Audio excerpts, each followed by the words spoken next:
Friends, آج کی ہماری اسٹوری کا عنوان ہے اپنی بلا دوسروں کے سر۔ پیارے بچوں، ایک لومڑی جنگل میں سیر کو نکلی، لیکن وہ اس وقت کسی سوچ میں تھی۔ پیر رکھتی کہیں تھی لیکن پڑتا کہیں پہ تھا۔ راستے میں کنواں آیا اور وہ بے خیالی میں دھڑام سے اس میں جا گری۔ اب تو وہ بڑی گھبرائی، بہت اچھلی کودی، مگر وہ باہر نہ نکل سکی۔ اس نے سوچا کوئی دوسرا ہی نکالے تو نکالے۔ اتنے میں ایک بکرا ادھر سے گزرا۔ اس نے کنویں میں لومڑی کو دیکھا تو بولا، میں سلام بھی لومڑی، یہاں کیا کر رہی ہو؟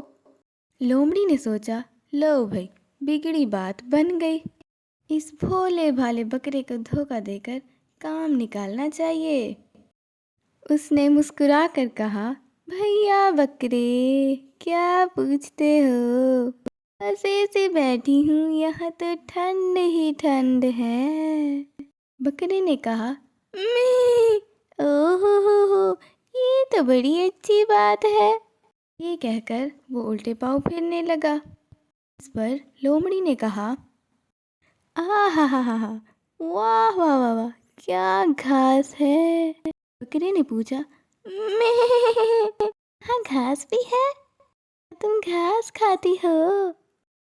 لومڑی نے کہا، میں گھاس نہیں کھاتی، لیکن یہ گھاس اتنی مزیدار ہے کہ میرے منہ میں پانی بھر آیا۔ بکرے نے خوش ہو کر کہا، میں تم بڑی اچھی ہو، تھوڑی گھاس میں بھی کھانا چاہوں گا۔ کہہ کر بکرا کنویں میں کود گیا۔ اس کی کنویں میں گرنے کی دیر تھی اور لومڑی جھٹ سے چھلانگ مار کر اس کی پیٹھ پر جا بیٹھی۔ وہاں سے جو اچھلی کنویں کے باہر تھی۔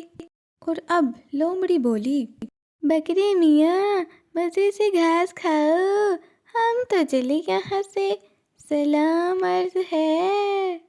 اتنا کہہ کر لومڑی نے اپنی راہ لی اور بکرا کنویں میں کھڑا ہو کر ممیاتا رہا۔ تو بچوں، آج کی کہانی سے ہم نے سیکھا کہ بغیر سوچے سمجھے دوسروں کی باتوں میں نہیں آنا چاہیے۔ فرینڈز، اگر ہماری ویڈیو اچھی لگی ہو تو لائک کر دیں اور سبسکرائب کرنا مت بھولیے گا۔